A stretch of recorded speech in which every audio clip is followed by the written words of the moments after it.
الحمد لله رب العالمين والصلاة والسلام على سيد الأنبياء والمرسلين وعلى آله وأصحابه أجمعين إلى يوم الدين أما بعد. قال الله تبارك وتعالى في القرآن المجيد والفرقان الحميد: فأعوذ بالله من الشيطان الرجيم بسم الله الرحمن الرحيم. يا أيها الذين آمنوا كتب عليكم الصيام كما كتب على الذين من قبلكم لعلكم تتقون. صدق الله العظيم. اللهم صل على محمد وعلى آله وأصحابه وبارك وسلم كما تحب وترضى عدد ما تحب وترضى. اللهم صل على محمد في أول كلامنا، اللهم صل على محمد في أوسط كلامنا، اللهم صل على محمد في آخر كلامنا. صدق اللہ العظیم وصدق رسولہ النبی الکریم. محترم بزرگوں، میرے عزیز دوستوں، معزز خواتین، اللہ پاک کا بے انتہا احسان، اللہ تعالیٰ کا کرم ہے کہ اللہ پاک نے ہم تمام کو صحت اور تندرستی عطا فرمائی ہے. رمضان المبارک کا مہینہ شروع ہونے کے لیے ایک دن باقی ہے، اور اللہ کا بے انتہا فضل، اللہ پاک کا جتنا شکر ادا کرے اتنا کم ہے کہ رمضان المبارک کا مہینہ یہ سیزن والا مہینہ ہے. جس طریقے سے دنیا کے بزنس کے اور کاروبار کے الگ الگ سیزن ہوتے ہیں، لوگ اس سیزن کی بہت پہلے سے تیاریاں کرتے ہیں، بلکہ کئی ایسے بزنس مین ہوتے ہیں جو مہینوں پہلے 9، 10، 11، 8 مہینے پہلے جو ہے آنے والے سیزن کی تیاری میں لگتے ہیں. سیزن ہوا، 2 مہینے گزر گئے، اس کے بعد سے ابھی آئے گا سیزن، آئندہ کی سیزن کی تیاری ابھی سے کی جاتی ہے. رمضان المبارک کا جو مہینہ ہے یہ بھی نیکیوں والا مہینہ ہے، نیکیوں کے کمانے کا سیزن ہے، اللہ پاک کا قرب حاصل کرنے کا سیزن ہے، اللہ کی رحمت کے جو ہے اللہ کی رحمت کو اپنی طرف متوجہ کرنے کا سیزن ہے، اللہ تعالیٰ کی رضا حاصل کرنے کا یہ سیزن ہے. یعنی بہت جو ہے رمضان المبارک کی فضیلتیں ہیں، اور خاص طور سے رمضان اللہ تعالیٰ نے مومنین کے لیے عطا فرمایا ہے کہ وہ اس میں خوب نیکیاں کریں، خوب اللہ تعالیٰ کی رضا حاصل کریں. بہرحال میں یہ عرض کر رہا تھا کہ اللہ تبارک و تعالیٰ نے ہم تمام کو رمضان المبارک کا مہینہ اس حالت میں عطا فرمایا کہ ہمیں صحت اللہ تعالیٰ نے دی ہے، تندرستی اللہ تعالیٰ نے عطا فرمائی ہے، اور ہم اس صحت کے ساتھ بہت سارے اعمال کر سکتے ہیں. روزے رکھنا، تراویح پڑھنا، تلاوت کرنا، قرآن کریم کو جو ہے خوب اپنا مشغلہ بنانا، یہ تمام چیزیں ہم اس مبارک مہینے میں کر سکتے ہیں. اللہ تعالیٰ نے صحت عطا فرمائی ہے. اب یہ ہے کہ ہمیں رمضان المبارک کے مہینے میں کیا کرنا چاہیے. حضور اکرم صلی اللہ علیہ وسلم نے رمضان المبارک کا مہینہ اسٹارٹ ہونے کے لیے، شروع ہونے کے لیے ایک دن باقی ہے، اور آپ نے صحابہ کرام رضی اللہ عنہم اجمعین کو خطاب فرمایا. حضرت سلمان فارسی رضی اللہ تعالیٰ عنہ کے مشہور حدیث فضائل اعمال میں حضرت شیخ نے ذکر فرمائی ہے، آپ اسے پڑھ لیجئے. خطبنا رسول اللہ صلی اللہ علیہ وسلم. حضرت سلمان فارسی رضی اللہ تعالیٰ عنہ فرماتے ہیں کہ حضور اکرم صلی اللہ علیہ وسلم نے ہمیں خطاب فرمایا. اور کب خطاب فرمایا؟ من آخر یوم شعبان، کہ شعبان کے آخری دن میں خطاب فرمایا. ابھی رمضان المبارک کا مہینہ ایک دن کے بعد شروع ہونے والا ہے، اس کی ابتدا ہونے والی ہے. حضور اکرم صلی اللہ علیہ وسلم نے خطاب فرمایا صحابہ کرام رضی اللہ عنہ اجمعین کو، اور فرمایا کہ دیکھو تمہارے پاس جو مہینہ آ رہا ہے یہ بڑا عظیم مہینہ ہے، بڑا برکتوں والا مہینہ ہے، اس مہینے کی قدر کرنی چاہیے. اللہ تبارک و تعالی اس مہینے میں مومن کے رزق کو بڑھا دیتے ہیں، اس میں برکت عطا فرماتے ہیں. یعنی مومنین کو اللہ تعالی جو دیتے ہیں اس میں خوب برکتیں ہوتی ہیں. بڑھانے کا مطلب یہ نہیں ہے کہ 1 کا 2 ہو جائے، 2 کا 3 ہو جائے، بلکہ فرمایا کہ اللہ پاک اس مہینے میں خوب برکت عطا فرماتے ہیں مومنین کے لیے. اور اس مہینے کی خاص فضیلت یہ بھی ہے کہ اللہ پاک اس مہینے میں نفل اگر آپ ادا کرو گے تو فرض کا ثواب اللہ تعالیٰ دیں گے، اور فرمایا کہ ایک فرض اگر آپ ادا کرو گے 70 فریضہ، 70 فرضوں کا اجر اور انعام اللہ تعالیٰ آپ کو عطا فرمائے گے۔ اتنا عظیم مہینہ ہے۔ آپ اس سے اس بات کا اندازہ لگائیے کہ فرض نماز کی اور فرض عبادت کی اللہ کے پاس کتنی قدر و قیمت ہے۔ اگر ایک بندے کی نماز، فرض نماز قضا ہو گئی ہے، اس نے چھوڑی نہیں ہے، قضا کر کے پڑھنی ہے، اور قضا کرنے کی وجہ سے جو اس کا جو نقصان ہوا ہے، اگر وہ زندگی بھر نوافل پڑھتا رہے گا تو اس فرض نماز کا جو اسے ثواب ملنا تھا، وہ زندگی بھر کی جو نوافل اس نے پڑھی ہے اس کا ثواب اس کے برابر نہیں ہو سکتا۔ تو اللہ تعالیٰ تو اس ایک فرض ادا کرنے پر اللہ 70 فرض نماز کا یا 70 فرض عبادت کا آپ کو ثواب عطا کریں گے، اور آپ نے نفل کوئی چیز ادا کی ہے، اللہ تعالیٰ نفل کا ثواب جو ہے وہ فرض کے برابر عطا کرے گے۔ یہ مہینہ بڑا عظیم مہینہ ہے، اس کی ہر مومن کو قدر کرنی چاہیے، اور ہم لوگ ہیں کہ اس مہینے کو بھی اسی انداز میں گواتے ہیں جیسے پہلے ہم نے پوری جو ہے زندگی میں اور پورے سال بھر پورے 11 مہینے میں اللہ تعالیٰ کی نافرمانی کی ہے۔ رمضان المبارک کا مہینہ آتا اس لیے ہے کہ آپ اس کے اندر خوب اللہ تعالیٰ کی بندگی کرے اور ایسی اللہ تعالیٰ کی اطاعت کرے کہ پورے 11 مہینے تو کیا زندگی بھر کے لیے آپ کا گمان، آپ کا خیال، آپ کے تخیل میں بھی اللہ تعالیٰ کے نافرمانی کا جو ہے کوئی شائبہ نہ گزرے، اور کوئی جو ہے اللہ تعالیٰ کی نافرمانی کا جذبہ آپ کے دل میں نہ اٹھے۔ یہ ایسی عبادت اس مبارک مہینے میں ہم تمام کو کرنی چاہیے، لیکن نہیں کرتے۔ اللہ تعالیٰ کی بندگی ہم جو ہے ویسی نہیں کرتے جیسی اس کے کرنے کا حق ہے۔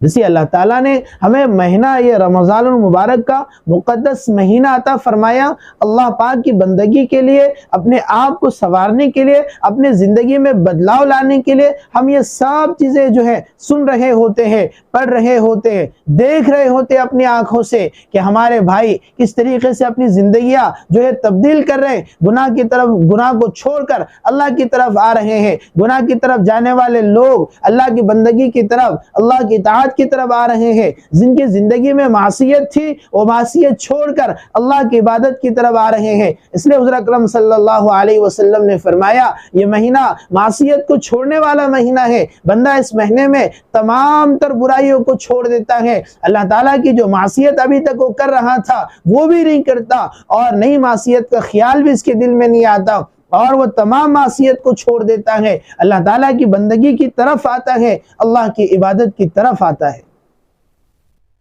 یہ مہینہ معصیت کو ترک کرنے والا مہینہ ہے، اس کا استقبال تو ہمیں بڑے شاندار طریقے سے کرنا چاہیے تھا۔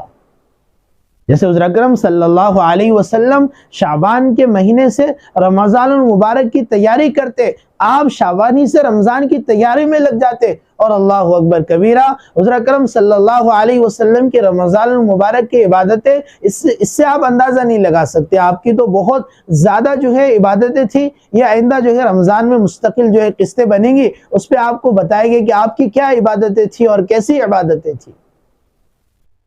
لیکن رمضان کا ہمیں بہت عالیشان طریقے سے استقبال کرنا چاہیے، اور خوب جو ہے رمضان المبارک میں اپنے آپ کو بنانے کی، روزے کی تیاری میں لگے کہ ہم روزہ جو ہے وہ بہت اچھے طریقے سے کریں گے،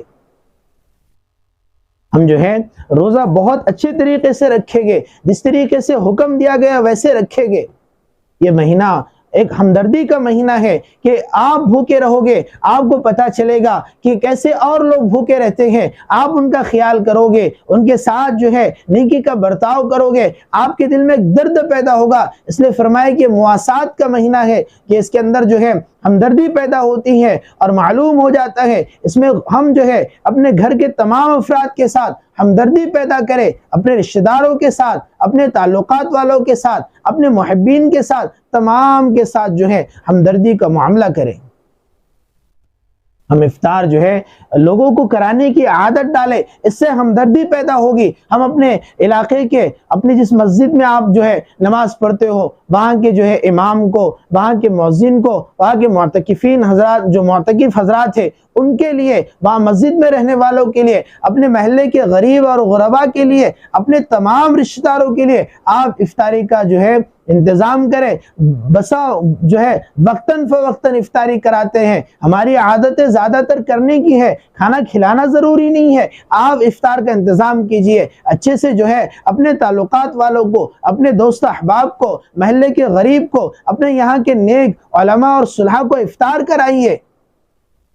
ہماری عادتیں کرنے کی بن چکی، کرانے کی نہیں ہے۔ میں اس لیے بارہا ہمیشہ اور یہ بات عرض کرتا ہوں کہ لوگوں افطار کرانے کی عادت ڈالی ہے، اللہ تعالیٰ بہت زیادہ نوازیں گے۔ حضور اکرم صلی اللہ علیہ وسلم نے صحابہ کو بتایا کہ افطار کرانے کا کیا ثواب ہے۔ ایک صحابی نے عرض کیا، اللہ کے رسول، اگر ہمارے پاس افطار کرانے کی طاقت نہ ہو، ہم میں سے ہر کوئی ایسا مالدار نہیں ہے کہ وہ جو ہے افطار کرائے، کسی کی اتنی استطاعت نہیں ہے کہ وہ جو ہے کسی کو جو ہے افطار کرائے۔ بہت سارے لوگ ہیں جو کرا سکتے ہیں، لیکن کوئی ایسے بھی ہیں جو بالکل بھی کرا نہیں سکتے۔ آپ نے فرمایا کہ پورا کھانا کھلا دینا یا بہت سارے الگ الگ قسموں کے پھل فروٹ لا کے رکھنا، اس کو افطار کرانا نہیں کہتے، بلکہ کسی نے ایک کھجور کھلا دی، گویا کہ اس کو افطار کرانے کا ثواب مل گیا، اور کسی نے ایک گھٹ لسی کا پلا دیا، اس کو بھی ثواب مل گیا۔ اس لیے آپ جس طریقے سے چاہیں افطار کرائے، کراتے رہیے، تو اس سے اللہ تعالیٰ خوب برکت عطا کریں گے۔ افطار کرانے کی عادت ڈالے، کرنے کی نہیں۔ ہاں دعوت دے تو کرنے کے لیے بھی جائے، اگر ہماری کمائی حلال ہے تو حلال کمائی پہ افطار کرائے، اگر حرام ہے تو اللہ کے لیے آپ کسی کو ایک لقمہ مت بھیجیے، مت کھلائیے، ورنہ بیچارے کی پوری عبادت غارت ہو جائے گی۔ آج کتنے وہ لوگ ہیں جو حرام طریقے سے کمائی کماتے ہیں، اس کو حلال سمجھتے ہیں، اللہ کو دھوکہ دے رہے۔ دنیا کی تمام چیزوں کو آپ دھوکہ دے سکتے ہو، اللہ کو قطعاً دھوکہ نہیں دے سکتے۔ اس لیے جو ہے اگر کمائی آپ کی حرام ہے تو افطار مت کرائیے، اور کسی کی کوئی چیز مت بھیجیے۔ اسے کیا معلوم؟ اسے معلوم ہے کہ آپ کی کمائی حرام ہے، نہیں کرے گا، اسے حرام کا علم نہیں ہے تو اللہ اکبر کبیرہ، یہ تو بہت زیادہ اس کا بھی نقصان ہے۔ لیکن بزرگوں، آپ سے میں یہ درخواست کروں گا کہ اپنے علاقے کے جن لوگوں کو آپ جانتے ہو کہ ان کی کمائی ٹھیک نہیں ہے، انہیں پہلے سے منع کر دیجئے، وہ کسی روزدار کے افطار نہ بھیجے، کسی مسجد میں افطار نہ بھیجے، کسی اللہ والوں کو افطار نہ کرائے، اس لیے کہ اس کی نحوستیں ہیں، دعائیں قبول نہیں ہوتی۔ پھر لوگ کہتے ہیں کہ رمضان المبارک کا پورا مہینہ گیا اور ہماری دعائیں قبول نہیں ہوئی، ہم نے خوب دعائیں کی، کہاں سے دعائیں قبول ہوگی؟ جب آپ حرام لقمہ اپنے پیٹ میں ڈالو گے، حرام غذا کو پیٹ میں داخل کرو گے، کہاں سے آپ کی دعائیں قبول ہوگی؟ پھر وہی شکایتیں، اور پھر جو ہے وہی اللہ تعالیٰ سے دوریاں، اللہ تعالیٰ سے دعائیں کی، اللہ نے ہماری دعا کو قبول نہیں کیا۔ اس لیے بزرگوں، ہم یہ سوچے کہ جو لقمہ ہمارے پیٹ میں جا رہا وہ حلال یا حرام ہے۔ ایک مشہور قصہ ہے، ایک واقعہ ہے، ایک حکایت ہے، میں آپ کو سنا دوں۔ ایک بیوہ، اس کے 2 بچے، اس کے شوہر کا انتقال ہو گیا، انہیں بچوں کی تربیت کی، انہیں جو ہے حلال لقمہ ڈالا۔ وہ بچے مسجد کے سامنے کوئی چیز بیچتے یا کوئی فرد آنے والا اس کو کبھی 10-20 روپے دے دیتا، وہ اس کو لے لیتے اور اپنے گھر کی ضروریات پوری کرتے۔ اور اللہ تعالیٰ نے ان بچوں کی نگاہ میں ایسی تاثیر دی تھی، وہ آنے والے کے جب وہ آنے والا مسجد کے سامنے جوتے یا چپل چھوڑ دیتا، وہ پہچانتے اس نے کیا گناہ کر کے آیا، اور اس نے کون سا گناہ کیا، چغلی کی، غیبت کی، یا جو ہے کسی کی چوری کی، زنا کیا، جو بھی جو ہے وہ گناہ کرتے، وہ بچے پہچان لیتے۔ جو ہمیشہ کے پاپی تھے، ان کے دلوں میں یہ ارادہ آیا کہ جب بھی ہم مسجد آتے تو ہمارا راز فاش ہو جاتا، اس لیے کیوں نہ ایسا ہو جائے، ان بچوں کی کیفیت کو بند کر دیا جائے۔ اور لوگوں نے مشورہ کیا، حرام مال کا کھانا بنایا، انہیں دعوت دی، انہیں کھلایا، زندگی بھر کے لیے ان کی وہ چیز چلے گئی۔ اب کہہ کر پہچاننا اور جو ہے کیا کیفیت، ساری کیفیتیں ختم ہو گئی۔ اس لیے بزرگوں، حرام مال کی بہت زیادہ تاثیر ہوتی ہے۔ حضرت ابوبکر صدیق رضی اللہ تعالیٰ ایک لقمہ شبے کا پیٹ میں گیا، ابھی یہ معلوم نہیں ہے کہ یہ حرام ہے، صرف شبہ ہے کہ حرام ہو سکتا ہے، ابھی پوری طریقے سے علم نہیں ہے، لیکن کہہ کر کے اس کو نکالا۔ صحابہ نے عرض کیا، حضرت رہنے دیتے، ایک ہی تو لقمہ تھا، کہا کہ اگر یہ لقمہ ابوبکر کی جان کے ساتھ بھی پیٹ سے نکل جاتا تب بھی اس کو جو ہے ابو بکر اپنی جان تو دے دیتا لیکن اس لقمے کو پیٹ میں نہیں رکھتا، اس لیے کہ میں نے حضور اکرم صلی اللہ علیہ وسلم کی زبان سے سنا ہے کہ جو لقمہ حرام کا انسان کے پیٹ میں جائے اور اس کے ذریعے سے جسم کا جو عضو بنے وہ عضو ضرور بھی ضرور جہنم میں داخل ہوگا، جہنم میں جلے گا۔ اس لیے ہم احتیاط کریں۔ ہمارے گھر میں اگر ہمیں معلوم ہے کہ حرام کمائی رکھی ہوئی ہے، قطعاً جو ہے آپ روزداروں کو مت بھیجیے۔ اس مہینے میں چگل خوری سے اپنے آپ کو بچائیے، غیبت سے بچائیے۔ ہم تو سال بھر غیبتیں کرتے ہیں، پہلے تو بیچاری خواتین جو ہے اس سے بہت زیادہ بدنام تھی کہ غیبتیں کرتی ہے، آج کل بھی بہت ساری خواتین کرتی ہے، لیکن معاف کیجئے مرد حضرات بھی اس پہ کم نہیں ہے۔ ہم روزے کو جو ہے مکمل کرنے کا، صبح سے شام تک اس اوقات کو کٹانے کا بہترین ذریعہ ہم جو ہے غیبت اور چگلی کو بنا لیتے ہیں، لوگوں کی غیبتیں کرتی ہے۔ آپ جو ہے ایسا کام کر رہے ہو جو اللہ کو بالکل پسند نہیں ہے۔ حضور اکرم صلی اللہ علیہ وسلم نے فرمایا چغل خور جنت میں داخل نہیں ہوگا۔ آپ نے وہ بڑا مشہور واقعہ ہے، دو عورتوں کو خوب جو ہے روزہ لگ گیا، حضور اکرم صلی اللہ علیہ وسلم نے ان کو بلوایا، ایسا روزہ لگ گیا اور اتنی زیادہ پیاس کی شدت اور بھوک کی شدت محسوس ہونے لگی کہ آپ جو ہے اگر نہ کھاتے نہ پیتے تو جان نکل جاتی۔ آپ نے انہیں بھگونے میں قے کرنے کے لیے کہا، ان لوگوں نے برتن میں قے کی، برتن میں قے کرنے کے بعد حضور اکرم صلی اللہ علیہ وسلم نے فرمایا ان کے پیٹ سے گوشت کے یہ جو ٹکڑے نکلے ہیں، یہ اس کے ٹکڑے ہیں، انہوں نے جو ہے اپنے مردار بھائی کا گوشت کھایا۔ صحابہ رضی اللہ عنہم اجمعین پریشان ہوئے، فرمایا اللہ کے رسول کیا بات ہے؟ کہا کہ انہوں نے جو ہے مسلمان بھائی کی غیبت کی ہے۔ اس لیے غیبت سے اپنے آپ کو بچائیے، اس کو اپنا مشغلہ مت بنائیے اللہ کے لیے، اور اس مبارک مہینے میں خوب خوب قرآن کی تلاوت کیجیے۔ قرآن کو اپنا جو ہے زندگی بھر قرآن پڑھنا چاہیے۔ مومن کے لیے کوئی دن ایسا نہ ہو غیر رمضان میں بھی کہ صبح جب وہ گھر سے نکلے تو کچھ نہ کچھ قرآن کا حصہ پڑھ لیا کرے۔ رمضان میں تو قرآن کو اس مہینے سے خاص طور سے وابستگی ہے۔ اس مہینے میں اللہ تعالیٰ نے اس مہینے میں قرآن کریم کو نازل کیا۔ شہر رمضان الذی انزل فیہ القرآن، رمضان وہ مہینہ ہے جس میں اللہ پاک نے قرآن کو جو ہے نازل کیا ہے۔ اس لیے ہم قرآن کو خوب اس مہینے میں پڑھیں، اگر نہ آتا تو سیکھنے کی کوشش کریں، آتا تو زیادہ سے زیادہ جتنا آپ قرآن کو ختم کرو گے، جتنا قرآن کو سمجھو گے اور قرآن کی نورانیت کو جتنا اپنے دل میں اتارو گے، یقیناً ہم اتنا زیادہ دین کو سمجھیں گے، اللہ سے اتنا زیادہ قریب ہوگے۔ حضور اکرم صلی اللہ علیہ وسلم کی محبت دلوں میں ویسی پیوست ہوگی۔ ہم جو ہے قرآن کریم کو رمضان میں زیادہ سے زیادہ پڑھیں گے، تلاوت کریں گے، اس کے بہت سارے برکات ہیں۔ اس لیے خوب تلاوت کرے، رمضان میں خوب جو ہے جتنا ہو سکتا ہے اللہ تعالیٰ کا قرب حاصل کرے، اللہ کا ذکر کرے، اور ذکر میں سب سے بہترین ذکر قرآن کریم کی تلاوت ہے۔